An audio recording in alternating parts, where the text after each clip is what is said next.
Pemirsa, Abdillah Thoha, penasehat Wakil Presiden periode 2009 hingga 2014 sekaligus pendiri Partai Amanat Nasional mengirim surat terbuka untuk Presiden Jokowi. Surat terbuka ditulis karena cintanya kepada tanah air dan hormat kepada Jokowi sebagai kepala negara. Namun surat terbuka ini juga bisa sebagai kritik untuk Presiden. Untuk Presiden Jokowi. Presiden Jokowi yang saya hormati, surat terbuka ini saya tulis karena cinta saya dari dalam lubuk hati kepada tanah air dan hormat saya kepada Bapak sebagai kepala negara. Seperti Bapak tahu, saya pada mulanya adalah pendukung kuat Bapak. Bahkan pernah mengedarkan selebaran terkenal yang berjudul 10 alasan mengapa saya memilih Jokowi di periode pertama. Begitu pula pada periode kedua saya menjadi pendukung Bapak, meski saya tidak pernah masuk tim resmi kampanye Bapak. Namun demikian pada periode 2, saya dapati Presiden saya telah banyak berubah dan banyak membuat kesalahan. Umpamanya dalam penempatan pembantu-pembantunya, lemah dan tebang pilih dalam penegakan hukum, mengusung kebijakan-kebijakan ekonomi yang menguntungkan kelompok pemodal termasuk modal asing. Tapi yang utama dan terpenting dalam tulisan singkat ini adalah saya merasa di ujung jabatan Bapak, Presiden kita telah mengambil langkah-langkah dan manuver-manuver politik yang membahayakan demokrasi kita, sehingga demokrasi yang dengan susah payah dan korban jiwa telah dibangun di negeri ini oleh anak-anak muda pada revolusi atau reformasi tahun 1998, sekarang menurut pendapat saya dalam keadaan bahaya menuju keruntuhan. Yang saya maksud adalah dalam setahun terakhir ini Bapak tidak lagi konsentrasi pada pekerjaan utama yang dimandatkan rakyat yang harus diakui telah mencapai berbagai kemajuan yang menggembirakan, tetapi telah bermanuver untuk merusak demokrasi, antara lain dengan pembatasan jumlah calon presiden oleh undang-undang, dan ada berbagai perilaku aib yang membahayakan demokrasi, baik langsung oleh Bapak sendiri maupun oleh pembantu-pembantu Bapak yang dekat dan bekerja di istana, yang tidak mungkin dilakukan tanpa sepengetahuan dan restu dari orang paling berkuasa di negeri ini, yaitu Presiden RI. Seperti kita ketahui, meski undang-undang dibuat di DPR, namun tidak akan menjadi undang-undang tanpa kesepakatan dan persetujuan eksekutif yang ikut bersama menyusunnya. Saya ingin mengingatkan bahwa korupsi itu bukan sekadar korupsi uang saja, tetapi ada korupsi dalam bentuk lain. Presiden Jokowi diberi mandat oleh rakyat untuk bekerja sepenuh waktu untuk sebesar-besar manfaat bagi seluruh bangsa Indonesia.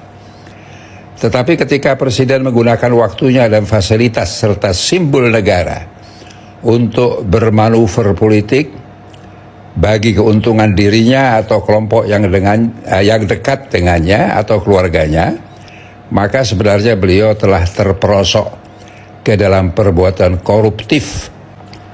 Dalam pemilihan umum legislatif dan pemilihan umum presiden bulan Februari tahun depan, tugas seorang presiden adalah memastikan bahwa pemilu dan pilpres itu berjalan dengan damai, adil, dan jujur.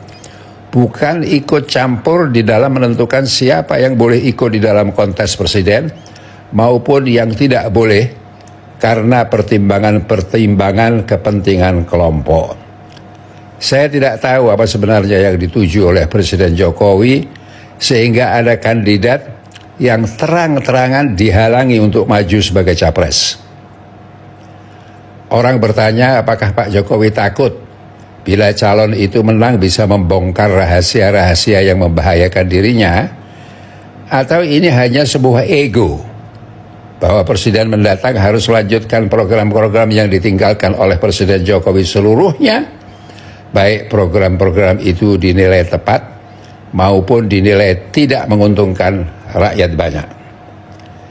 Satu hal lagi, sebagai akibat dari campur tangan penguasa tertinggi di Indonesia ini dalam pemilu dan pilpres, bisa juga menimbulkan bahaya hilangnya kedamaian di negeri ini, menimbulkan chaos, pemberontakan dan sebagainya, seperti reformasi tahun 1998 yang mengakibatkan kerusakan, pembakaran dan hilangnya nyawa dan sebagainya.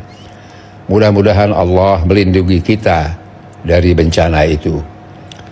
Perlu saya ingatkan, meski tidak banyak, tetapi masih ada waktu untuk Bapak berubah dan memperbaiki diri segera, menjadikan Presiden Jokowi sebagai penguasa tertinggi yang menjamin kelancaran perjalanan pemilihan umum dan pilpres mendatang dengan damai, adil dan jujur.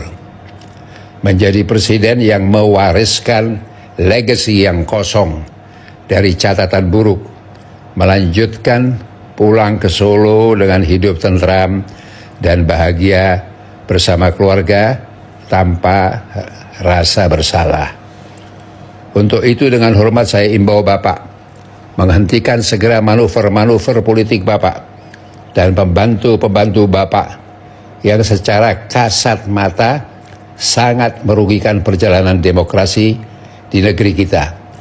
Apalagi sekarang dengan undang-undang yang ada, rakyat tidak bebas memilih siapa presidennya, karena calon-calon presiden itu telah ditentukan oleh undang-undang yang memberi monopoli kepada partai atau gabungan partai yang memiliki jumlah suara minimal 20% kursi di DPR.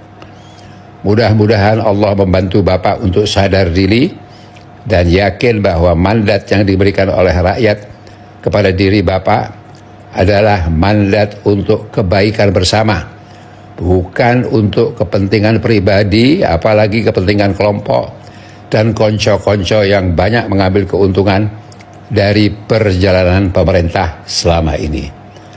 Mudah-mudahan Allah menyelamatkan bangsa ini dengan menolong penguasa tertinggi di negeri ini agar kembali ke jalan yang lurus, jalan yang diakhiri dengan husnul khatimah, baik di dunia maupun di akhirat nanti. Jalan yang berakhir dengan baik dan dicatat dalam sejarah manusia maupun dalam catatan Allah sebagai amal yang ganjarannya surga. Amin.